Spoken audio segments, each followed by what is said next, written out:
The reason why I created the Courage Academy is because I wanted to have a space for everyone that has ever or at some point of their life have been told you cannot, you shouldn't, or you won't.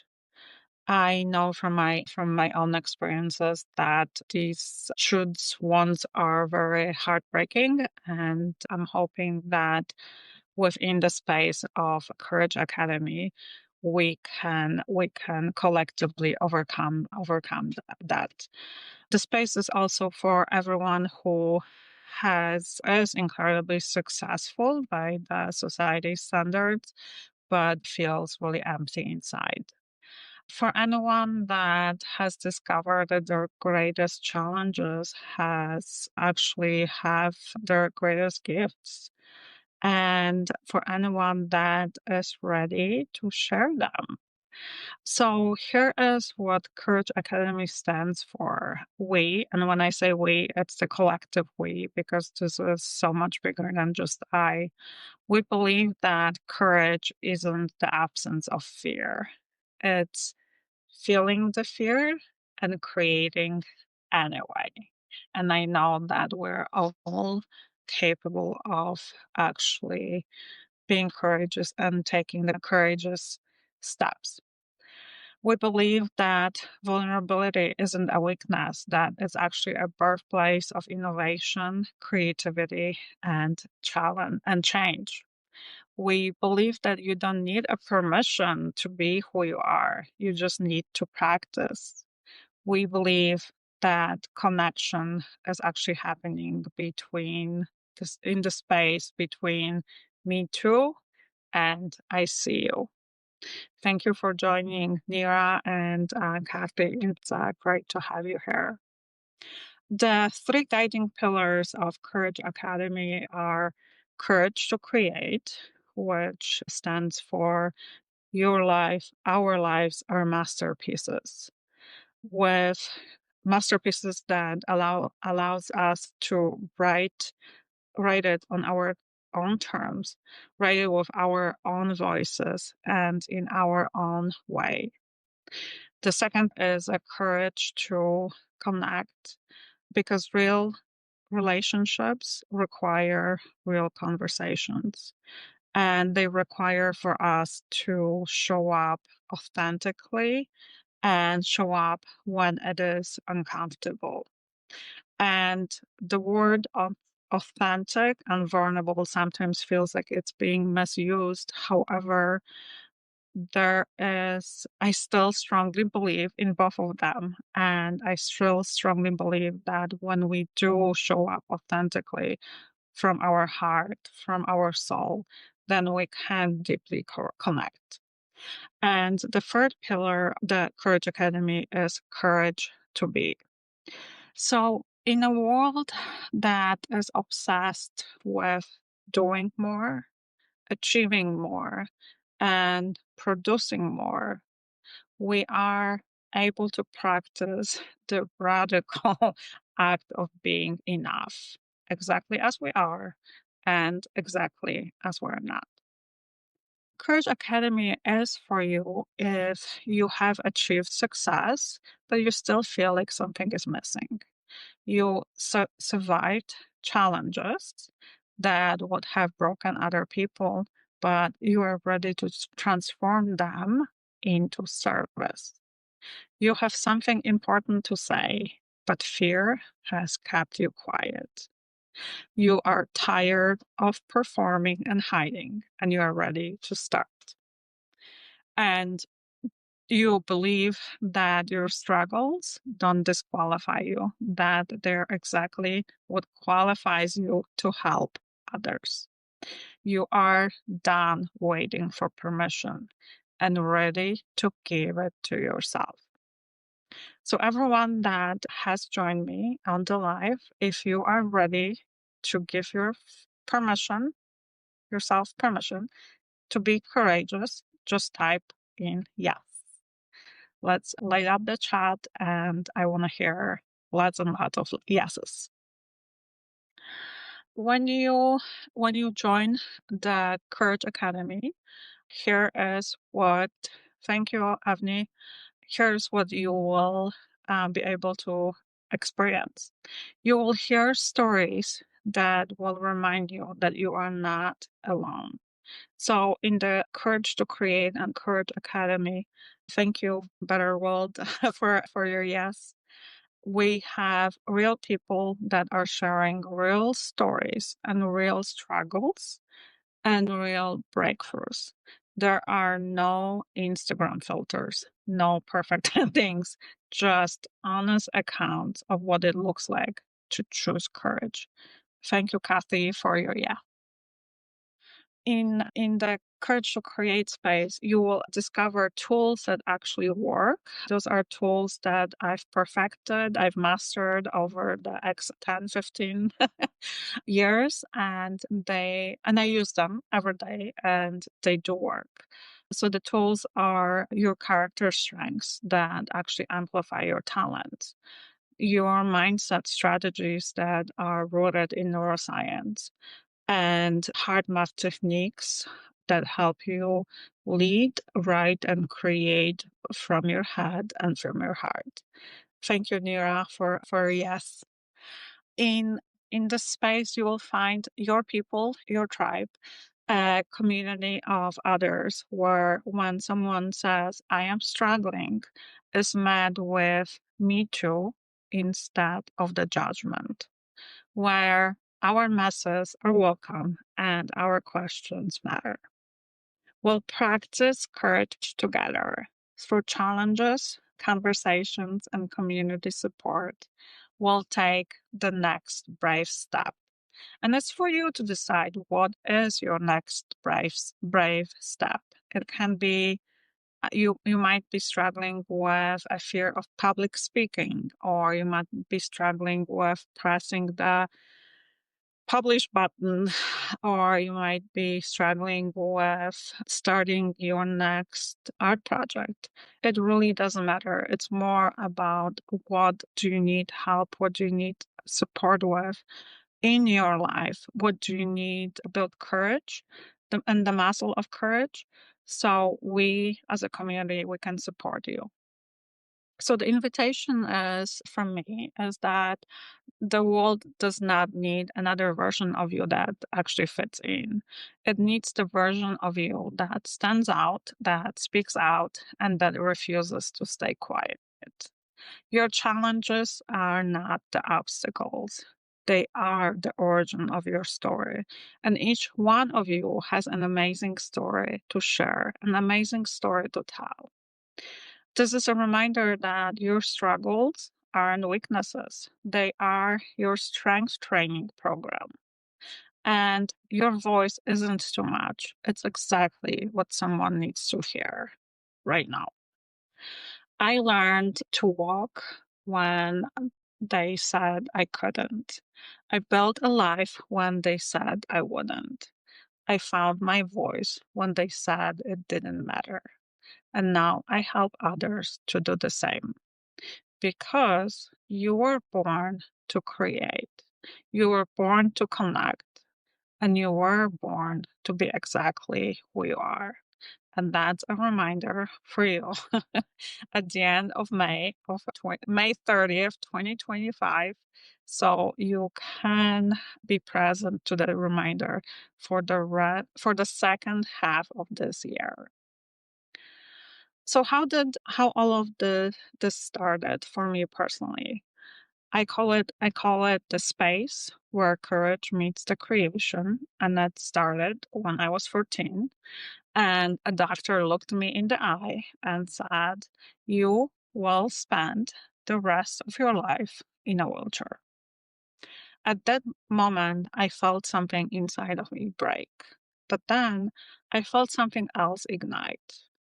And so the girl who grew up in a communist Poland, the one that learned that rebels just don't just survive, they actually thrive, whisper back, watch me. 2 surgeries later, 3 years of pain that redefined my relationship with strength. 1 year of being confined to bed, where books were my oxygen and the words became my rebellion. I didn't just walk. I danced, I climbed mountains, and of course, I proved the doctor wrong. I moved to America with $50 and dictionary, and then built a life that the doctor never imagined possible. But here's what I discovered. The moment we prove one person wrong, life hands us another challenge, another chance to choose who we become. So for the next 17 years, I did spend playing somebody else's game, and that was corporate America. Where corporate America welcomed me with an open arms and impossible expectations. I managed global projects across 35 countries. I worked 18-hour days because that's what you do when you're an immigrant with the fake accent who needs to prove that she belongs. If you can relate to that, being an immigrant with a fake or skinny accent, and that you are a rebel that needs to prove that you belong, just say yes in the chat. Um, and as I was working in the corporate, I knew I was good. I climbed every ladder, I heard every metric, and I've earned every promotion there was, but I was dying inside. And so, as it happened, a universe intervened. A book literally fell into my shopping cart. And the book was Breaking the Habit of Being Yourself by Dr. Joe Dispenza. I read it. I started a study group and I began visualizing a different life. And in February 2019, I got exactly what I've been visualizing. I've got the voluntary buyout that I prayed for. However, two armed guards walked me out with my 17-year career in a cardboard box. So in that moment, I should have felt free. Instead, I felt terrified. For the next 7 years taught me something profound. That transformation is not a destination. It's a daily choice between who you've been and who you are becoming. And here's what happened. So in 2020, my mom left America. She returned to Poland for retirement, and I was very happy for her. And so even though I was happy for her, I did feel abandoned. And I was not willing to admit it. So I decided to just shove down all my fears because I, of course, had unlimited times and I could unlimited time and I was able to do it to deal with it later. A year later, my partner who went on a well-deserved and fun-filled weekend away, that weekend turned into a nightmare when his RV fell off of a cliff and his body got crushed by the machine. At that point, he had a near-death experience. He had after that there was a month of recovery, and we have experienced a new reality of disability. In 2022, Tom's mom died from COVID, and another foundation got crumbled. And in 2023, on Easter Sunday, I had the experience that sometime my son James ended up being in a hospital with a collapsed lung. We were in a hospital with him for a month, and 3 surgeries later, or before the third surgery, he asked me the question that a parent is never prepared for. The question was, "Mom, am I going to die?" And in that moment, I chose courage and I chose the truth. And I told him, yes, you are going to die, just not today. You have a long, prosperous life ahead of you. And in that moment, I also realized that what mattered was the love that I had for him. And that allowed me to be present to him and to his needs. And in 2024, that was the year that I call it the year that broke me open. Um, Depression moved in like an unwelcome house guest. It was 6 months of darkness I couldn't think my way out of. I'm very analytical. I love data. There's no data that helps with depression. And I was experiencing a complete burnout in education, the field that I have chosen because it had meaning, because it mattered. And yet I was completely burned out. And for me, the breaking point came at 3 a.m. I was sick with fever and I was crying the kind of tears I have held for decades. And those were tears not from physical pain, but from the question I never dared to ask myself, who am I if I'm not?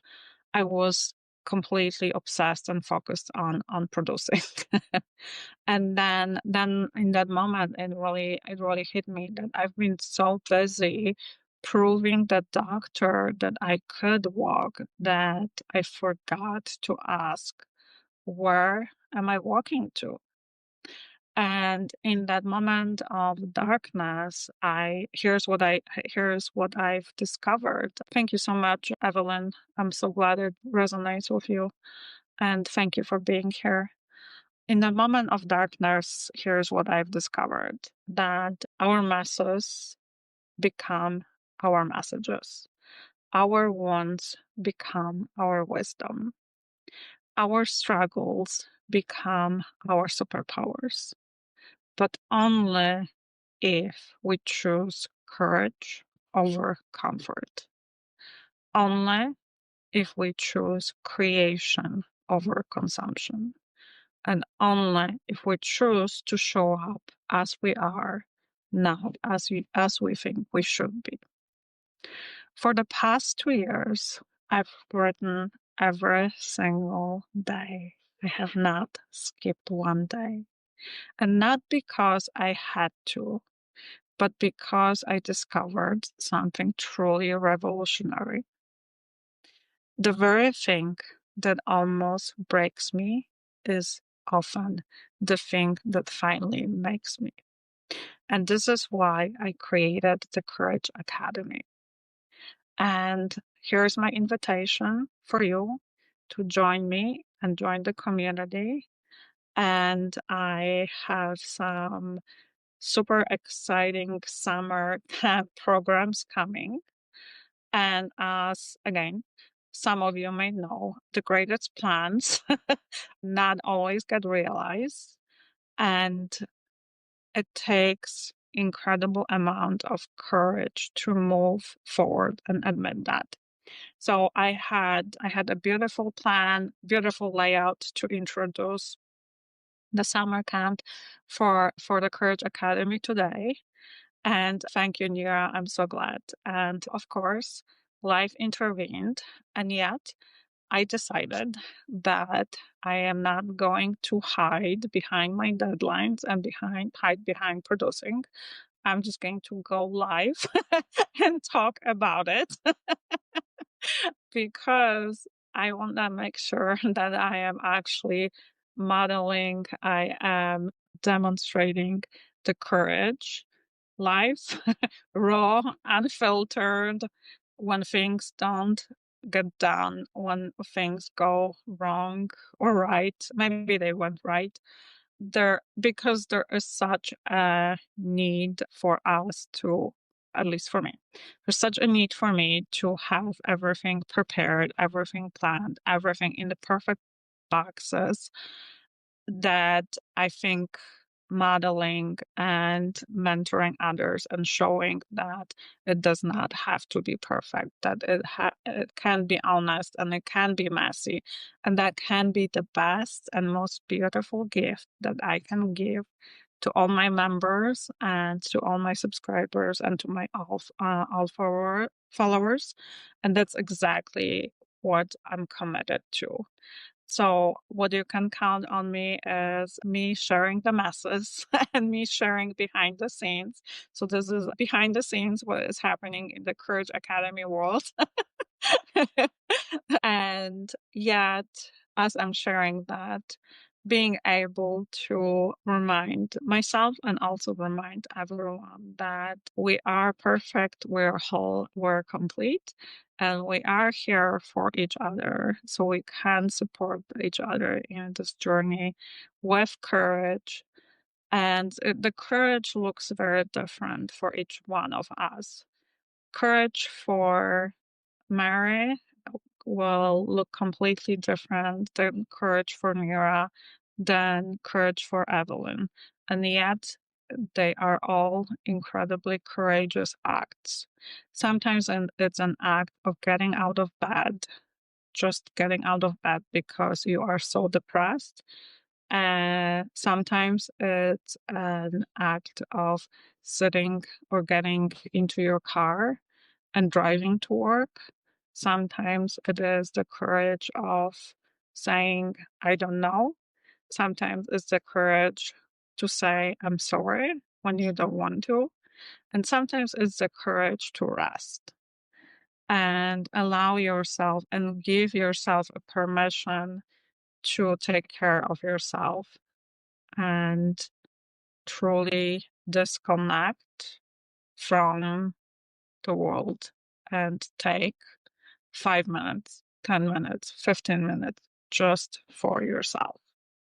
So I do hope that uh, this reminder inspires you to start thinking about courageous things that you can do in June. And I hope you will join the summer camp special for the Courage Academy that I will get out to all of you in the next 2 days.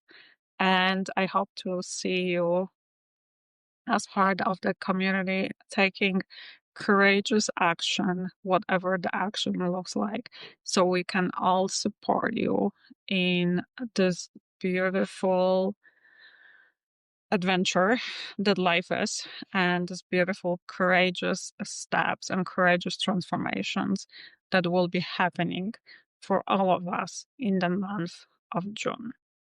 Thank you everyone so much for joining me. Thank you for being here with me today. Tomorrow morning I honor you, I cherish you, I greatly appreciate you. Have a great day, have a great night, have a great evening. I love you. Bye.